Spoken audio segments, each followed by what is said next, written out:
হাতে হাতে পতাকা, মুখে প্রতিবাদী নানা স্লোগান। গাজায় যুদ্ধবন্ধে শনিবার তেল আবিবের রাজপথে নেমেছে শত শত ইসরায়েলি। গাজায় ফিলিস্তিনি হত্যাবন্ধের পাশাপাশি সব জিম্মির মুক্তির দাবিতে উত্তাল তেল আবিব। যুদ্ধ বন্ধ করে ফিলিস্তিনিদের সঙ্গে শান্তিতে বসবাসের ইচ্ছা জানান ইসরায়েলিরা। গাজায় আর রক্তপাত চাই না। সুন্দর ভবিষ্যৎ গড়ে তোলার লক্ষ্যে আমরা প্রতিবেশীদের সঙ্গে শান্তিতে বসবাস করতে চাই। শান্তি প্রতিষ্ঠার দায়িত্ব প্রশাসনের মধ্যে অবশ্যই থাকা উচিত, কিন্তু তারা বারবার হামলা চালাচ্ছে।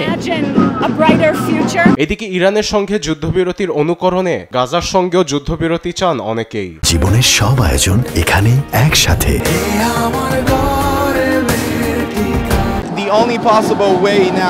ইসরায়েল ও গাজার মাঝে চুক্তির দ্বারাই শান্তি প্রতিষ্ঠা সম্ভব, যেমনটা ইরানের সঙ্গে হয়েছে। এতে করে যুদ্ধ ময়দানে প্রাণহানি আর হবে না। আমাদের সব জিম্মিরও ঘরে ফিরে আসার বিরাট সুযোগ থাকবে। আবার নিরাপদ ভবিষ্যৎ গড়ার লক্ষ্যে মধ্যপ্রাচ্যে সৌদি আরব ও সিরিয়ার সঙ্গে প্রশাসন চুক্তি করতে পারে। গাজায় যুদ্ধবিরতি কার্যকরে নেতানিয়াহুকে মার্কিন প্রেসিডেন্ট ডোনাল্ড ট্রাম্পই মানাতে পারবেন বলে জানান প্রতিবাদকারীরা।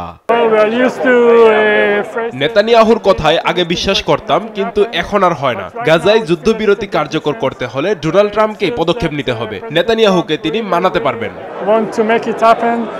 এদিকে গাজায় যুদ্ধবিরতির কথা পুনর্ব্যক্ত করেছেন মার্কিন প্রেসিডেন্ট। সামাজিক যোগাযোগ মাধ্যম ট্রুথ সোশ্যালে ইসরায়েল হামাস যুদ্ধবিরতির জন্য জোর দিয়েছেন তিনি। চলতি সপ্তাহের মধ্যেই গাজায় যুদ্ধবিরতি সম্ভব বলে জানান Donald Trump. Arbed Afsar, news desk, Desh TV.